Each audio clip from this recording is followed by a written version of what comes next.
G'day. How are you? Oh, I've asked myself, bugger, to excuse me while I blow.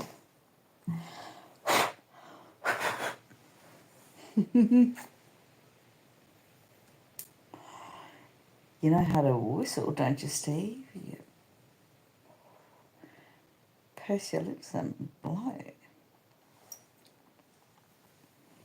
Well, here I am, still in my conservatory, but there are definitely worse places to be. I'm very, very fond of my conservatory, and I'm making the most of it. And because I know that, before I can whistle Jack Robinson, the days will start drawing in. They're going to start getting shorter and shorter, and before I know, it'll be far too cold to even contemplate the conservatory. Although I am determined to stay in it as my sleeping quarters for as long as I can. It is very nice to be surrounded by green trees and the sky above. It still stays light until very, very late at night. Still stays light until very late at night here because it's still summer. We've just had the solstice like a week and a bit ago, and just as it's sort of like twilight, about 9:30 in the evening, if I lie in my bed and look up, I can see birds flying over me, which is rather nice. No sign yet of the giant hedgehog that rose with the solstice to surprise me. I suppose I have to wait for him to see if he returns, like the giant pumpkin with Charlie. Do you remember Charlie Brown and the Peanuts comics? Sitting out in the pumpkin patch all Halloween because he was convinced there was a giant pumpkin was going to appear because he had the mythology wrong. No one seemed to understand that Charles Schultz was having a laugh at everyone who believed in the mythology around any traditions. However, we do take Halloween very, very seriously here in Ireland.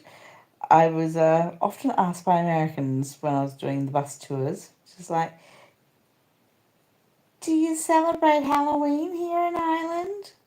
Like, yes, we invented it. And other people ran with it. Anyway.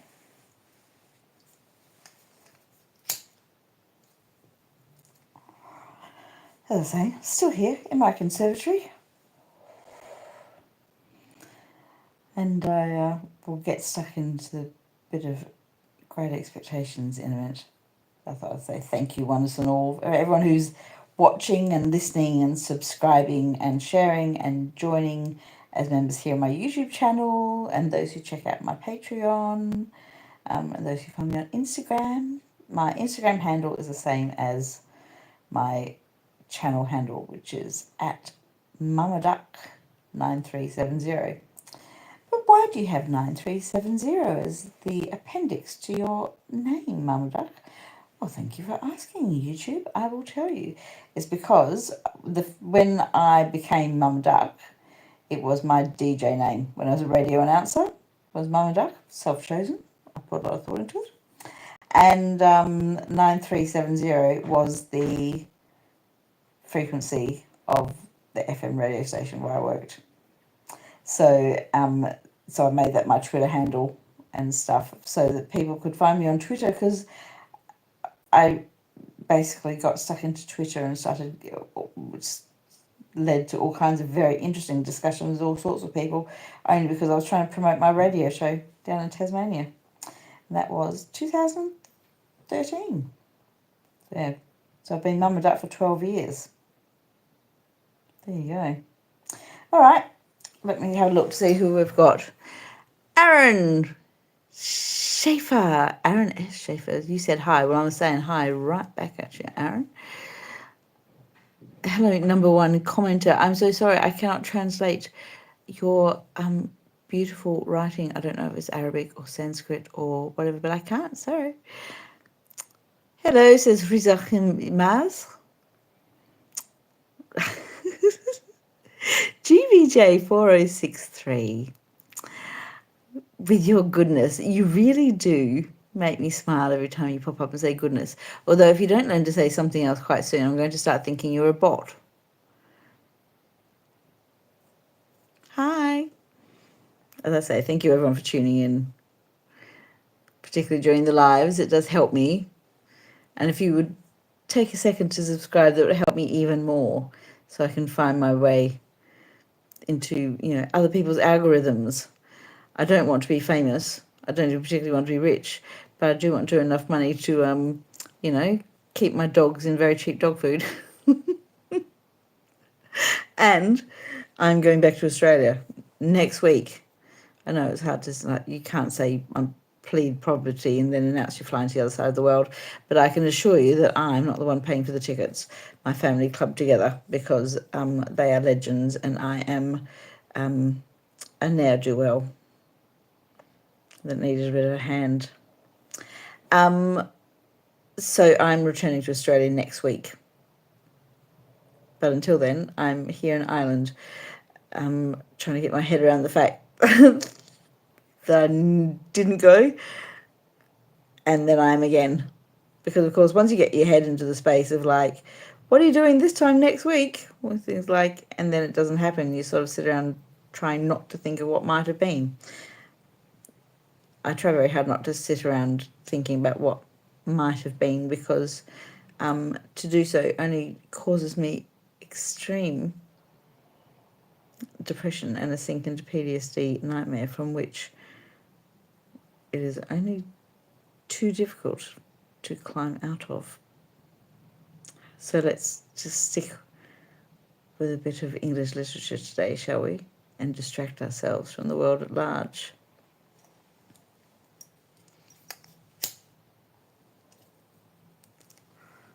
Smoke 'em if you got 'em. Are you sitting comfortably? Then I'll begin. Great Expectations, written by Charles Dickens, that magnificent chap who was not a magnificent chap to his wife. He gave her many pregnancies and then cast her aside after a couple of years because she put on weight and thought he could do better, and went off with something younger and thinner, and disgraced his reputation and that of his family. But then he's an Aquarian, so what else can you expect? Chapter 37. Deeming Sunday the best day for taking Mr. Wemmick's Walworth sentiments, I devoted the next ensuing Sunday afternoon to a pilgrimage to the castle. On arriving before the battlements, I found the Union Jack flying and the drawbridge up, but undeterred by the show of defiance and resistance, I rang at the gate and was admitted in a most pacific manner by the aged. "My son, sir," said the old man, after securing the drawbridge, "rather had it in his mind that you might happen to drop in, and he left word that he would soon be home from his afternoon's walk. He is very regular in his walks, is my son, very regular in everything, is my son." I nodded at the old gentleman, as Wemmick himself might have nodded, and we went in and sat down by the fireside.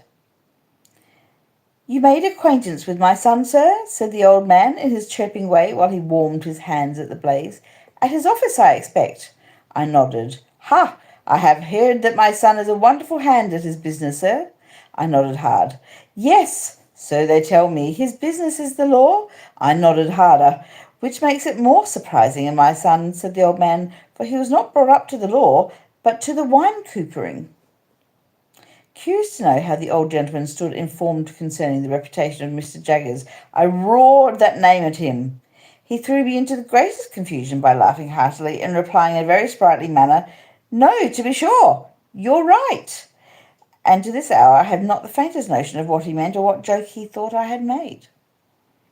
As I could not sit there nodding at him perpetually without making some other attempt to interest him, I shouted an inquiry whether his own calling in life had been the wine coopering. By dint of straining that term out of myself several times and tapping the old gentleman on the chest to associate it with him, I at last succeeded in making my meaning understood. "No," said the old gentleman, the warehousing. First, over yonder," he appeared to mean up the chimney, but I believe he intended to refer me to Liverpool, and then in the city of London here. However, having an infirmity, for I am hard of hearing, sir, I expressed in pantomime the greatest astonishment. Yes, hard of hearing. Having that infirmity coming upon me, my son he went into the law, and he took charge of me, and he by little and little made out this elegant and beautiful property. But returning to what you said, pursued the old man, again laughing heartily, what I say is, no, to be sure, you're right. I was modestly wondering whether my utmost ingenuity would have enabled me to say anything that would have amused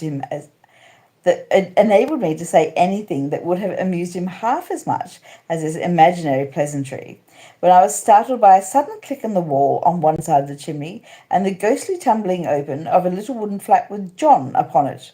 The old man, following my eyes, cried with great triumph, "My son's come home!" and we both went out to the drawbridge.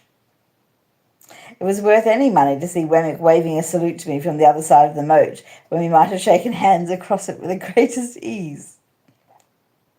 The aged was so delighted to work the drawbridge that I made no offer to assist him, but stood quiet until Wemmick had come across and had presented me to Miss Skiffins, a lady by whom he was accompanied.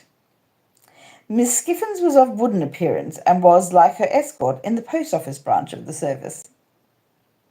She might have been some 2 or 3 years younger than Wemmick, and I judged her to stand possessed of portable property. The cut of her dress from the waist upward, both before and behind, made her figure very like a boy's kite. And I might have pronounced her gown a little too decidedly orange, and her gloves a little too intensely green.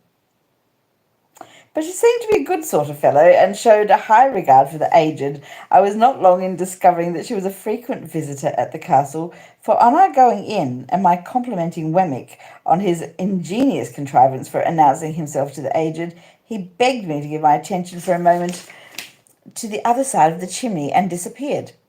Presently another click came, and another little door tumbled open with Miss Skiffins on it. Then Miss Skiffins shut up, and John tumbled open. Then Miss Skiffins and John both tumbled open together, and finally shut up together. On Wemmick's return from working these mechanical appliances, I expressed the great admiration with which I regarded them, and he said, "Well, they're both pleasant and useful to the aged. And by George, sir, it's a thing worth mentioning that of all the people who come to this gate, the secret of those pools is only known to the aged, Miss Skiffins, and me." "And Mr. Wemmick made them," added Miss Skiffins, "with his own hands, out of his own head." While Miss Skiffins was taking off her bonnet, she retained her green gloves during the evening as an outward and visible sign that there was company. Wemmick invited me to take a walk with him round the property and see how the island looked in winter time. Thinking that he did this to give me an opportunity of taking his Walworth sentiments, I seized the opportunity as soon as we were out of the castle. Having thought of the matter with care, I approached my subject as if I had never hinted at it before. I informed Wemmick that I was anxious in behalf of Herbert Pocket, and I told him how we had first met, and how we had fought. I glanced at Herbert's home, and at his character, and at his having no means but such as he was dependent on his father for, those uncertain and unpunctual. I alluded to the advantages I had derived my first rawness and ignorance from his society, and I confessed that I feared I had but ill repaid them, and that he might have done better without me and my expectations. Keeping Miss Havisham in the background at a great distance, I still hinted at the possibility of my having competed with him in his prospects, and at the certainty of his possessing a generous soul, and being far above any means distrusts, retaliations, or designs. For all these reasons, I told Wemmick, and because he was my young companion and friend, and I had a great affection for him, I wished my own good fortune to reflect and raise upon him, and therefore I sought advice from Wemmick's experience and knowledge of men and affairs, how I could best try with my resources to help Herbert to some present income, save 100 a year to keep him in good hope and heart, and gradually to buy him onto some small partnership. I begged Wemmick, in conclusion, to understand that my help must always be rendered without Herbert's knowledge or suspicion, and that there was no one else in the world with whom I could advise. I wound up by laying my hand upon his shoulder and saying, I can't help confiding in you, though I can't help confiding in you, though I know it must be troublesome to you, but that is your fault in having ever brought me here." Wemmick was silent for a little while, and then said with a kind of start, "Well, you know, Mr. Pip, I must tell you one thing. This is devilish good of you." "Say you'll help me to be good, then," said I. "Ecod," replied Wemmick, shaking his head, "that's not my trade." "Nor is this your trading place," said I. "You are right," he returned. "You hit the nail on the head. Mr. Pip, I'll put on my considering cap, and I think all you want to do may be done by degrees. Skiffins, that's her brother, is an accountant and agent. I'll look him up and go to work for you." "I thank you 10,000 times." "On the contrary," said he, "I thank you. For though we are strictly in our private and personal capacity, still it may be mentioned that there are Newgate cobwebs about, and it brushes them away." After a little further conversation to the same effect, we returned into the castle, where we found Miss Skiffins preparing tea. The responsible duty of making the toast was delegated to the aged, and that excellent old gentleman was so intent upon it that he seemed to be in some danger of melting his eyes. It was no nominal meal that we were going to make, but a vigorous reality. The aged prepared such a haystack of buttered toast that I could scarcely see him over it as it simmered on an iron stand hooked onto the top bar, while Miss Skiffins brewed such a jorum of tea that the pig in the back premises became strongly excited and repeatedly expressed his desire to participate in the entertainment. The flag had been struck, and the gun had been fired at the right moment of time, and I felt as snugly cut off from the rest of Walworth as if the moat were 30 feet wide by as many deep. Nothing disturbed the tranquillity of the castle but the occasional tumbling open of John and Miss Skiffins, which little doors were a prey to some spasmodic infirmity that made me sympathetically uncomfortable until I got used to it. I inferred from the methodical nature of Miss Skiffins' arrangement that she made tea there every Sunday night, and I rather suspected that a classic brooch she wore, representing the profile of an undesirable female with a very straight nose and a very new moon, was a piece of portable property that had been given her by Wemmick. We ate the whole of the toast and drank tea in proportion, and it was delightful to see how warm and greasy we all got after it. The aged especially might have passed for some clean old chief of a savage tribe, just oiled. After a short pause of repose, Miss Skiffins, in the absence of the little servant who, it seemed, retired to the bosom of her family on Sunday afternoons, washed up the tea things in a trifling ladylike amateur manner that compromised none of us. Then she put on her gloves again, and we drew round the fire, and Wemmick said, "Now, aged parent, tip us the paper." Wemmick explained to me, while the aged got his spectacles out, that this was according to custom, and that gave the old gentleman infinite satisfaction to read the news aloud. "I won't offer an apology," said Wemmick, "for he isn't capable of many pleasures. Are you, aged P?" "All right, John, all right," returned the old man, seeing himself spoken to. "Only tip him a nod every now and then when he looks off his paper," said Wemmick, "and he'll be as happy as a king. We are all attention, aged one." "All right, John, all right," returned the cheerful old man, so busy and so pleased that it really was quite charming. The aged's reading reminded me of the classes at Mr. Wopsle's great aunt's, with a pleasanter peculiarity that it seemed to come through a keyhole. As he wanted the candles close to him, and as he was always on the verge of putting either his head or the newspaper into them, he required as much watching as a powder mill. But Wemmick was equally untiring and gentle in his vigilance, and the aged read on, quite unconscious of his many rescues. Whenever he looked at us, we all expressed the greatest interest and amazement, and nodded until he resumed again. As Wemmick and Miss Skiffins sat side by side, and as I sat in a shadowy corner, I observed a slow and gradual elongation of Mr. Wemmick's mouth, powerfully suggestive of his slowly and gradually stealing his arm round Miss Skiffins' waist. In course of time I saw his hand appeared on the other side of Miss Skiffins, but at that moment Miss Skiffins neatly stopped him with a green glove, unwound his arm again as if it was an article of dress, and with the greatest deliberation laid it on the table before her. Miss Skifford's composure while she did this was one of the most remarkable sights I have ever seen, and if I could have thought the act consistent with abstraction of mind, I should have deemed that Miss Skiffins performed it mechanically. By and by, I noticed Wemmick's arm beginning to disappear again, and gradually fading out of view. Shortly afterwards, his mouth began to widen again. After an interval of suspense on my part that was quite enthralling and almost painful, I saw his hand appear on the other side of Miss Skiffins. Instantly, Miss Skiffins stopped it with the neatness of a placid boxer, took off that girdle or cestus as before, and laid it on the table. Taking the table to represent the path of virtue, I am justified in stating that during the whole time of the ages reading, Wemmick's arm was straying from the path of virtue and being recalled to it by Miss Skiffins. At last the aged read himself into a light slumber. This was the time for Wemmick to produce a little kettle, a tray of glasses, and a black bottle with a porcelain-topped cork, representing some clerical dignitary of a rubicund and social aspect. With the aid of these appliances, we all had something warm to drink, including the aged, who was soon awake again. Miss Skiffins mixed, and I observed that she and Wemmick drank out of one glass. Of course, I knew better than to offer to see Miss Skiffins home, and under the circumstances, I thought I'd best go first, which I did, taking a cordial leave of the aged and having passed a pleasant evening.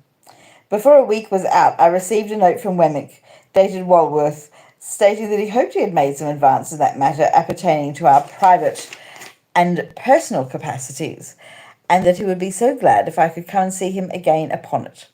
So I went out to Walworth again, and yet again, and yet again, and I saw him by appointment in the city several times, but never held any communication with him on the subject in or near Little Britain. The upshot was that we found a worthy young merchant or shipping broker, not long established in business, who wanted intelligent help, and who wanted capital, and who in due course of time and receipt would want a partner. Between him and me, secret articles were signed of which Herbert was the subject, and I paid him half of my £500 down and engaged for sundry other payments, some to fall due at certain dates out of my income, some contingent on my coming into my property. Miss Skiffins' brother conducted the negotiation. Wemmick pervaded it throughout, but never appeared in it. The whole business was so cleverly managed that Herbert had not the least suspicion of my hand being in it. I never shall forget the radiant face with which he came home one afternoon and told me as a mighty piece of news of his having fallen in with one Clarica, the young merchant's name, and of Clarica's having shown an extraordinary inclination towards him, and of his belief that the opening had come at last.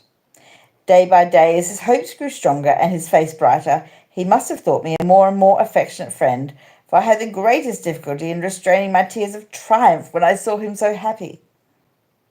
At length, the thing being done, and he having that day entered Clarica's house, and he having talked to me for a whole evening in a flush of pleasure and success, I did really cry in good earnest when I went to bed, to think that my expectations had done some good to somebody. A great event in my life, the turning point of my life, now opens on my view. But before I proceed to narrate it, and before I pass on all to the changes it involved, I must give one chapter to Estella. It is not much to give to the theme that so long filled my heart. And that is chapter 37 of Great Expectations.